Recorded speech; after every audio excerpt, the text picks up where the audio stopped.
Hey guys, Dan Blewett here, and the question is, should you throw a quote-unquote get-me-over curveball? So, in my mind, the answer is no, and here's the reason. So as you get to higher levels of baseball, everyone's looking for a way to spot the difference between a fastball, slider, curveball, changeup, cutter, sinker, whatever. And with a curveball, our goal is to throw it as hard as we possibly can so that it travels down the fastball's trajectory as long as possible. And so what a get-me-over curveball implies is that you sort of just like ease off and just kind of throw it a little bit less aggressively so that it's easier to throw for a strike, which may or may not be true. And that's the first thing about it. Like, just because you throw it a little softer doesn't necessarily mean you're going to throw for strikes more reliably.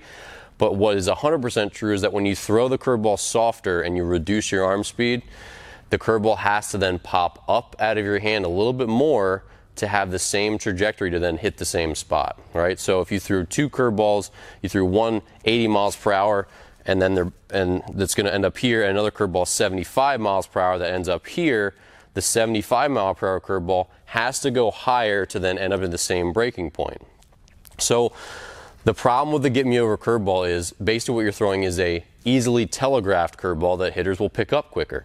And if you start to do this over and over, so say in the first inning you kind of throw a get-me-over, the team will see it. The other team will see it, especially if this is a little getting towards high school or college baseball. They'll see it, and then what will happen is basically they'll start to look for it and they'll sit on it. And if they see, okay, hey, a lot of times he'll throw when he's in trouble, throw that get-me-over curveball, and they look for the pop out of the hand. They see it go up. They go, yep, here it comes, and then they swing it out of their shoes.